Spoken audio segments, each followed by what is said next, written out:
పక్కన మోహన్ యాదవ్ అన్న ఇంట్లో మేము కొన్ని రోజులు పెట్టి ఆ తర్వాత ఒకసారి షామీర్పేటకి ఇంకో దగ్గర పంపించడం మేము. అంటే గవర్నమెంట్ స్థలం అని చెప్పి మీరు అన్యాయంగా అక్రమంగా ఆ నోరులేని మూగజీవాలని వెలగొట్టి బలవంతంగా వెలగొట్టినటువంటి మీ అధికారులకు ఈనాడు ఈ యొక్క హిందువుల మనోభావాలు దెబ్బతీసే విధంగా హిందువుల ఆ యొక్క ఏవైతే పితృకర్మలు జరుపుకునేటప్పుడు వాళ్ళు చనిపోయినప్పుడు వాటికి కూడా మీరు అవకాశం ఇవ్వకుండా మీరు హేళన చేస్తూ వారి యొక్క మనోభావాలతో చెలకాట మారుతూ వాళ్ళ యొక్క ఆరోగ్యంతో చెలకాట మారుతున్నటువంటి మా ఇప్పటివరకు అక్కలు చెప్పినటువంటి ఎన్ని వెహికల్స్ అవుతాయి మనం చూస్తా ఉన్నాము. దుమ్ము ధూళి మన కళ్ళకి ముక్కులకి మన పీల్చుకోలేని పరిస్థితి.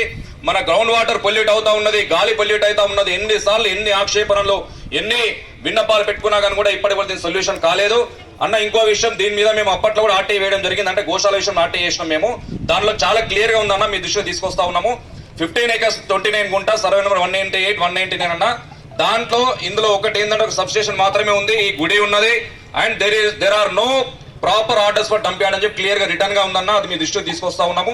అపార్ట్ ఫ్రమ్ దస్ 5 acres అది ముస్లిం యార్డ్ ఉన్న, దాని జోలికి ఎవరు పోతలేరు. మాత్రం హిందువుల జాగా మాత్రమే ఎవరికైనా చులకన అధికారులకు. దాన్ని మేము ఖచ్చితంగా ఖండిస్తా ఉన్నాం. భారతీయ జనతా పార్టీ తరఫున ఖచ్చితంగా ఖండిస్తా ఉన్నాం. మన ఈటెల నాయకత్వంలో ఇది సాల్వ్ అవుతుందని మేము నమ్ముతా ఉన్నాం అన్న. జై శ్రీరామ్.